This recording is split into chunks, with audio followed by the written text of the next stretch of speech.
salud mental dentro del sistema familiar es de suma importancia, ya que retomando a Durkheim, esta es la célula base de la sociedad, a través de la cual se van a transmitir varios sistemas, destacando el sistema cultural compuesto por valores, creencias, usos y costumbres, y el sistema normativo, que son las reglas que una persona debe seguir para que una conducta sea aceptada como apropiada socialmente.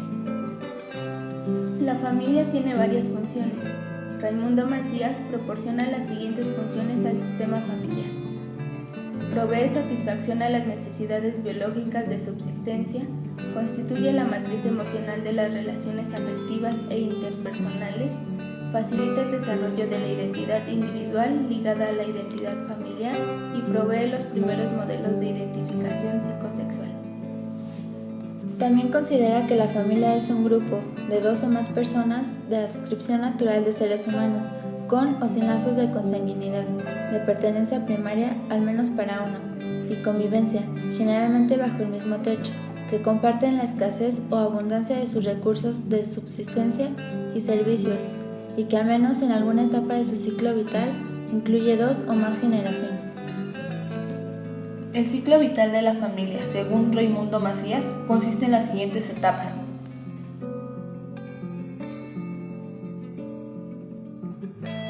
La fase del desprendimiento de la familia de origen se refiere al proceso del desarrollo psicológico de alcanzar la capacidad de autonomía emocional y de autosuficiencia, permitiendo que el hijo joven tome decisiones de vida con verdadera libertad y responsabilidad, y no al mero hecho de salirse físicamente de la familia de origen. En esta etapa también se encuentra la fase de encuentro y cortejo y la realización del proyecto de pareja. En esta etapa los adultos pueden presentar varios trastornos. Los de más incidencia son los siguientes. Trastorno de ansiedad.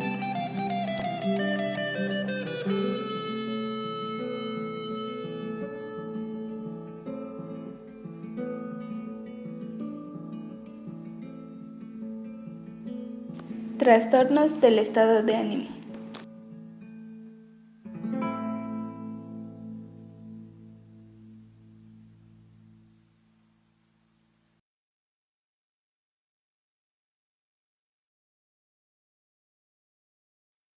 Trastornos inducidos por sustancias.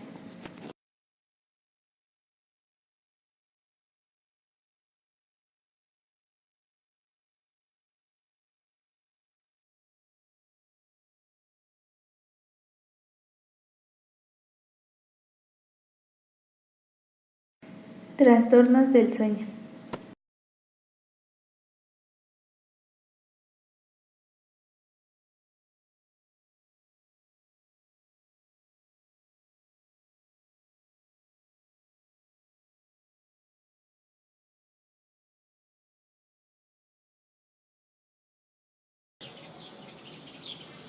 Para usted, ¿qué es salud mental?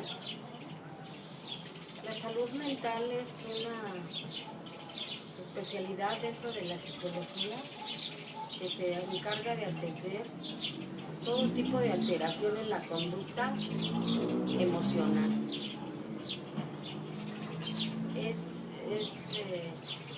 Atiende especialmente casos de pacientes con alteraciones emocionales. Emoción igual a sentimiento, es decir, donde están involucrados los sentimientos.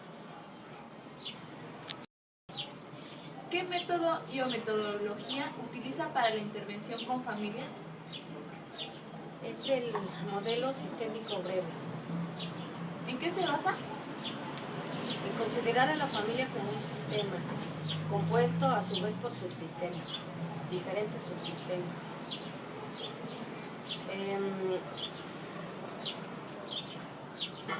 Un sistema es un todo compuesto por diferentes elementos.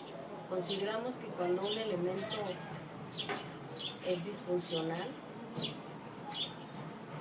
está moviendo las emociones de toda la familia y a su vez el síntoma que él está presentando tiene que ver con las emociones de toda la familia. Es decir, Lo que le sucede al paciente en lo individual tiene que ver con su familia y lo que le sucede a la familia tiene que ver con el paciente identificado.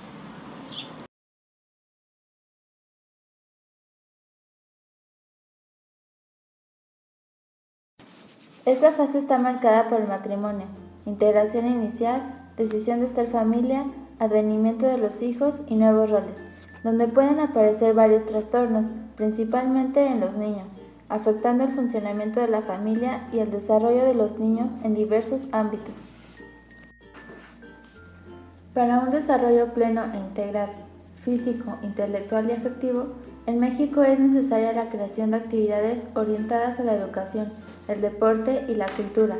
Más como sabemos, estas actividades son sustituidas por el maltrato, explotación o condiciones insalubres en la población infantil. Entre los trastornos sufridos por los niños están los siguientes: de aprendizaje, los cuales son problemas de conducta, agresividad y dinámica familiar. Existe también deficiencia presentada en habilidades académicas como lectura, matemáticos, de estructura, entre otros. Trastornos de ansiedad y apego, asociados con anormalidades respecto a las figuras de autoridad. La gran mayoría de los niños diagnosticados con trastornos de ansiedad tienen un alto nivel de dependencia a los padres. Para identificar un trastorno en la infancia son llevados a cabo a través de juegos. Trastornos del lenguaje, asociados con el habla y denominados como trastornos fonoarticulares. Se pueden presentar 3 tipos de signos para diagnosticar un trastorno del lenguaje: afasia, pérdida del poder de expresión verbal y escrita; disfasia, incapacidad parcial para usar el lenguaje simbólico; alexia, dificultad para comprender el lenguaje escrito. Discapacidad intelectual. Este limita la capacidad para aprender y adaptarse a la vida en general y ocasiona limitaciones del desarrollo psicológico. Entre otros trastornos se encuentra la depresión en la niñez, trastorno de conducta y agresividad, trastornos extendidos del desarrollo, entre los cuales se encuentra el trastorno autista y el trastorno de Asperger.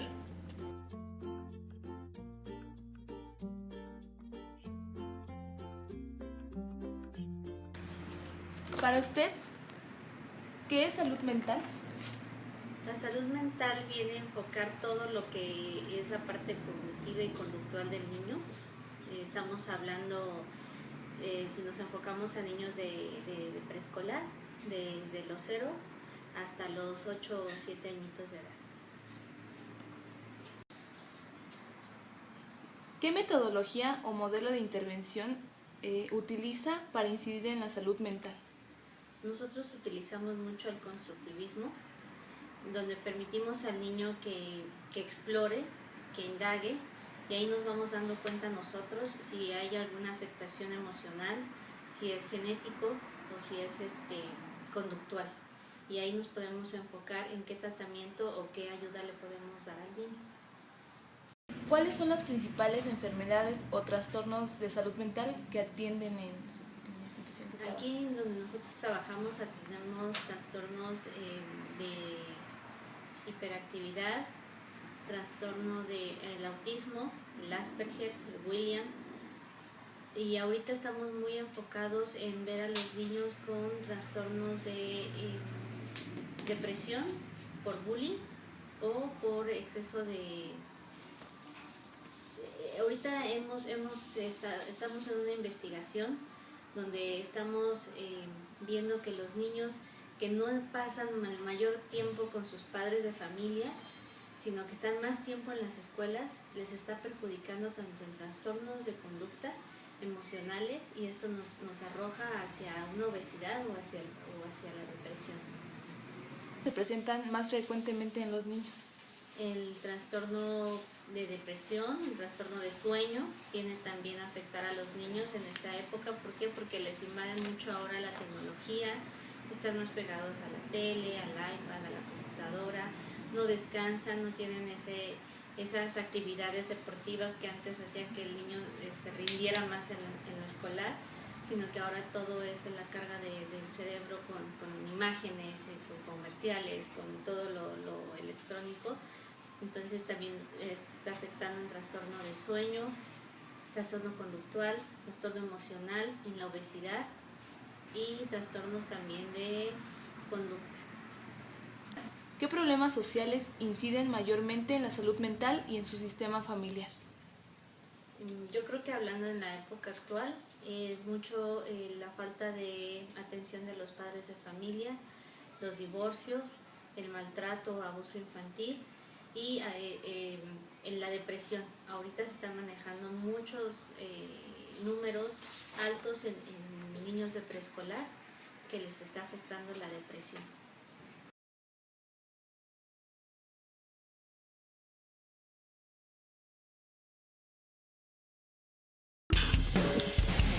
En esta etapa se llega a la realización y a la plenitud de las funciones nutrimentales y de vínculos afectivos familiares, fundamentalmente para sobrevivir y generar el bienestar emocional de los hijos.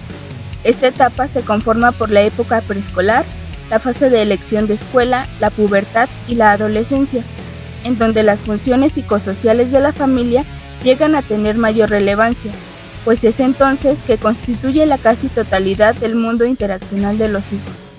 El hijo va adquiriendo seguridad emocional, autoestima y un sentido de pertenencia familiar.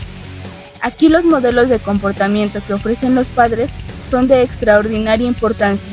¿Qué es ser mujer y qué es ser hombre? Como en cuanto a normas de conducta y valores, en particular, la congruencia que tienen los padres entre lo que dicen y lo que hacen.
Buenos días, profesora. Queremos que nos cuente, por favor, acerca de su trabajo que lleva a cabo en este centro. Bueno, es un vínculo con el centro en función de un convenio que se da en el departamento de práctica para tratar ciertos trastornos, indagar, sobre todo en el adolescente, los trastornos que más se dan, ¿no? En este caso, con el director acordamos que uno de los problemas más latentes en esta etapa pues es la depresión, la ansiedad y el riesgo suicida que se da en los adolescentes, ¿no? Entonces, desde esa mirada, lo que hace el grupo de prácticas pues es fundamental, porque se hace un diagnóstico, luego una investigación y luego la intervención, sobre todo en función de un trabajo multidisciplinario, ¿no? No solo el trabajador social, sino también el psiquiatra y el psicólogo. Pero en este sentido, el psiquiatra y el psicólogo se integran a las actividades que el trabajador social está diseñando. Y entonces se comparten los avances que se tuvieron, los logros, pero también los fracasos. Frente a estas situaciones que de cierta forma pueden llegar a condicionar o bien a influir para que los adolescentes y su sistema familiar se encuentren en este estado de crisis, ¿qué proceso lleva a cabo? Sabemos que es personalizado. ¿Cuáles son esos puntos que usted ha identificado que constantemente son el eje o bien de resistencia o de avance? Pues acá la resistencia, en primera instancia, es esta cuestión de hablarles de su realidad, ¿no? Que ellos vean la realidad y que son deshonestos, ¿no? En el momento que ellos nos aportan, ¿no? Y dicen, es que pues así me educaron, pero no necesariamente tienen que ser así, ¿no? Lo que yo manejo siempre en los pacientes es tienen que ser honestos, hablar con la verdad, ¿sí? Hacerse responsables de lo que les corresponde, ¿sí?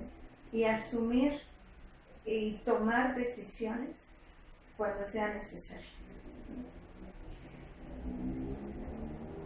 Les planteo su realidad y que sumiéndose en su tristeza, en su dolor, en su coraje, en su desesperación, no van a lograr absolutamente nada, sino que al contrario, se van a confundir con mayor facilidad y se están abandonando a sí mismas o a sí mismos, ¿no? Y que eso es el reflejo que van a ver en sus hijos. Pero para poder serse responsables de sus hijos, primero tienen que ser responsables de sí mismos, ¿no? Entonces, lo que yo hago es trabajar primero individual, ¿sí? Y después integrarlos. ¿Y qué es lo que le lastima de lo que hace el otro hacia a la otra persona, ¿no? ¿Sí? Y tienen que estar abiertos y saber escuchar y dejar de fijarse qué es lo que hacen o dejan de hacer las demás personas. Entonces es generar una conciencia y hablarles con la verdad, ¿no? Y que lo único que se pretende en estas terapias es que ellos estén mejor, que sean mejores personas consigo mismos, ¿no? Y que sean felices y que eso es lo que van a proyectar en cualquier lugar que se van a parar. ¿Y qué es lo que ellos necesitan para salir de la situación en la que se encuentran? En esa tristeza, en ese dolor, en esa confusión. ¿Qué necesitan? Que ellos mismos te respondan, ¿sí? ¿Qué es lo que necesitan? ¿Por qué llegar a ese abandono de sí mismo?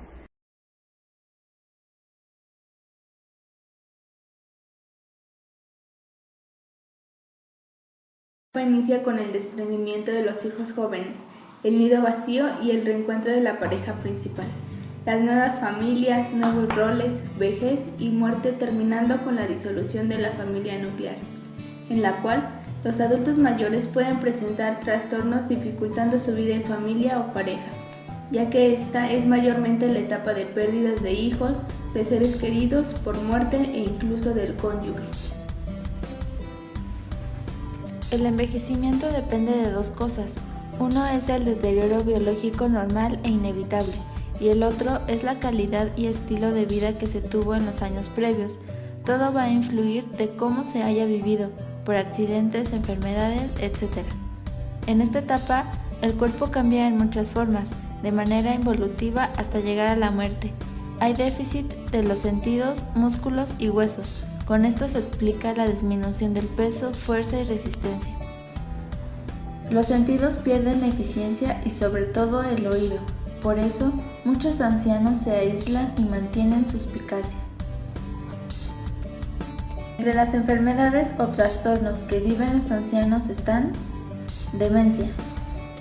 Se caracteriza por pérdida de memoria, pérdida de autosuficiencia y dependencia total de los demás. Causas de la demencia. Implica un daño de las células cerebrales. Hay dos grandes grupos: la degenerativa o de tipo Alzheimer y la no Alzheimer, muchas veces de origen vascular o metabólico, en las cuales otra enfermedad provoca la demencia, como la deficiencia de vitaminas, mal funcionamiento de glándulas tiroides, etc. Depresión. Los síntomas depresivos en los adultos mayores pueden pasar por alto fácilmente. También estos síntomas pueden ser producto de efectos secundarios de medicamentos que el adulto esté tomando u originados por una enfermedad física concomitante. El tratamiento y reconocimiento de la depresión en la vejez hará que este periodo de la vida sea más placentero para el anciano deprimido, para la familia y para quienes lo cuidan. Otros trastornos que se encuentran son los psicosomáticos, de ansiedad, del sueño y ciclo del duelo. Como el Día Internacional de la Salud Mental a los adultos mayores y su bienestar. Debido a esto, formulan estrategias de prevención, atención y rehabilitación psicosocial. María del Carmen Granados González, psicóloga clínica y jurisdiccional, mencionó que los familiares deben evitarles caídas, ya que generan deterioro físico y dependencia funcional, lo que deriva en depresiones. Que impactan su salud física y, por supuesto, consecuentemente su salud emocional. Es muy importante también promover, por lo tanto, la salud emocional. Es una de las partes y de las acciones estratégicas. Según la Secretaría de Salud, se estima que en México el 28.6% de la población presentó a lo largo de su vida un trastorno mental, de los cuales el 14% fue por ansiedad, el 9.2% por el consumo de sustancias y el 9.1% en trastornos de afecto. Noticieros Televisa entrevistó a un adulto mayor. Señala que este sector de la sociedad permanece en el olvido. Pues ha de ser porque ya no trabaja uno, no sé. Los trastornos mentales constituyen un serio problema de salud pública con un alto costo social que afecta a las personas sin distensión, aseguró la especialista. Eduardo Hurtado, camarógrafo. Daniel Zúñiga, Noticieros Televisa. Yo creo que un trabajador social es no solo hacer una investigación y una intervención y ahí se quedó, sino darle continuidad, ¿no? Y prepararse como trabajador social en ser auténtico, ¿sí? En ser honesto, en ser responsable, comprometido, ¿sí? Y en saber escuchar al otro y compartir lo que te está dando ese método, esa metodología o esa teoría, ¿no? En la manera en cómo estás influyendo en las otras personas. Porque al final hablamos de interacciones sociales, ¿sí? Y no solo es dar pláticas, talleres y ya, sino realmente influir en la otra persona, ¿sí? Tan solo en desahogarse y en escucharlo sin juzgarlo, ¿sí?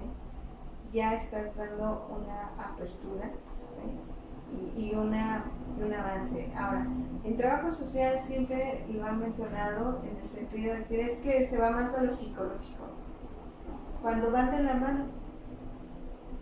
Las relaciones familiares, las relaciones con el otro sujeto parten desde las conductas, de las actitudes. Así. Y si tú en este sujeto no trabajas la autoestima, el reconocimiento, la valoración, el respeto, ¿cuáles van a ser sus interacciones? En algunas no las va a ver y en otras pues van a ser con la misma característica de la otra persona, confundidos, que se están drogando, se están alcoholizando, se están faltando el respeto a sí mismos, porque es la única forma que conoces, ¿no? Pero si trabajas en la autoestima del adolescente, ¿sí? De que es muy importante, que es capaz, pueden salir cosas maravillosas. ¿Sí? Y yo no creo que el trabajo social esté destinado. Va en relación. Ahora, el psicólogo también atiende ese tipo de situaciones, ¿no? La autoestima, pero es más individualizado. Y acá, el trabajador social trabaja en masas, en grupos, y no solo ve al sujeto, ve a la familia, ¿sí? Ve con qué las personas se están interrelacionando, pero también tenemos que ver esa cuestión de la parte intrapersonal. ¿Sí? Y en este aspecto siempre ha habido esta cuestión en donde el trabajador social se mete en la parte psicológica cuando le corresponde al psicólogo. Yo siempre he estado en desacuerdo. El trabajador social también puede trabajar la parte psicológica en cuestiones de conciencia, en cuestiones de hacerle ver el reconocimiento y la valoración que tiene la otra persona. Si partimos desde eso, sus relaciones en la familia interpersonales van a ir mejorando. Pero tenemos que partir desde el trabajo con el sujeto.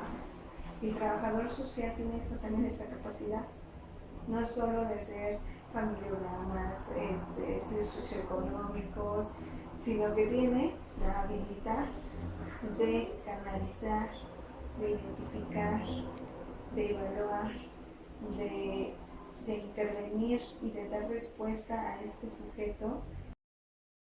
Pues como dices, Ani, o sea, efectivamente, o sea, el trabajador social está a la altura de un psiquiatra, de un psicólogo, y yo creo que somos una pieza importante aquí en el CECOSAM, siempre lo han reconocido. Somos una pieza clave, ¿no? En todo este trabajo. Porque el trabajador social es el que inicia, el que gestiona, el que anda allá afuera, ¿no? Y abriendo puertas, ¿no? Y haciendo esas redes sociales, lo que el psiquiatra ni el psicólogo saben. No por no tener las herramientas, sino porque nuestra área precisamente nos permite poder hacer esas redes sociales.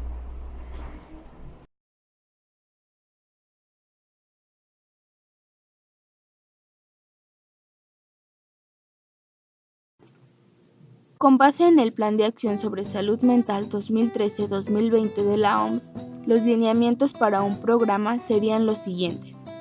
Panorama general. Situación mundial. Estructura del Plan de Acción. En esta parte se marca la finalidad, que es fomentar el bienestar mental, prevenir los trastornos mentales, proporcionar atención y mejorar la recuperación, así como promover los derechos humanos y reducir la mortalidad, morbilidad y discapacidad de las personas con trastornos mentales. Los objetivos para el plan de acción son reforzar un liderazgo y una gobernanza eficaces en el ámbito de la salud mental, proporcionar en el ámbito comunitario servicios de asistencia social y de salud mental completos, integrados y con capacidad de respuesta. Poner en práctica estrategias de promoción y prevención en el campo de la salud mental y fortalecer los sistemas de información, los datos científicos y las investigaciones sobre la salud mental. El plan de acción de la OMS se basa en 6 principios y enfoques transversales: una cobertura sanitaria universal, derechos humanos, una práctica basada en evidencias en donde las estrategias e intervenciones terapéuticas, profilácticas y de promoción en materia de salud mental tienen que basarse en pruebas científicas y/o en prácticas óptimas, teniendo en cuenta consideraciones de carácter cultural. Un enfoque que abarque la totalidad del ciclo vital, un enfoque multisectorial, en donde la respuesta se dé de manera integral y coordinada con respecto a la salud mental, en donde se requieren alianzas con múltiples sectores públicos, tales como los de la salud, educación, entre otros. Los niveles de prevención dirigidos a la salud mental son 3. Está dirigida a disminuir el riesgo de aparición de nuevos casos, fomentando la salud mediante medidas de políticas sanitarias, así como la protección específica, disminuyendo los factores de riesgo psicosociales y promocionando los recursos personales. Está destinada a disminuir el predominio de una enfermedad en la población mediante el diagnóstico y el tratamiento oportuno. Retrasa la progresión de la enfermedad y limita el grado de incapacidad que ésta pueda ocasionar en la persona. Actualmente hay un insuficiente desarrollo de programas dirigidos a la promoción y prevención de la salud mental, así como una ausencia de programas específicos para la población en riesgo, insuficientes recursos de rehabilitación y reinserción social de calidad, bajo índice de profesionales dedicados a la salud mental e insuficiente coordinación de los servicios implicados en el abordaje de trastornos mentales. Por esto, se debe promover el cuidado de la salud mental en escuelas, centros laborales y demás ámbitos en los que se desarrollen los individuos. Esto con el fin de prevenir, disminuir y atender a los grupos en riesgo de trastornos mentales, así como promover prácticas de vida saludables.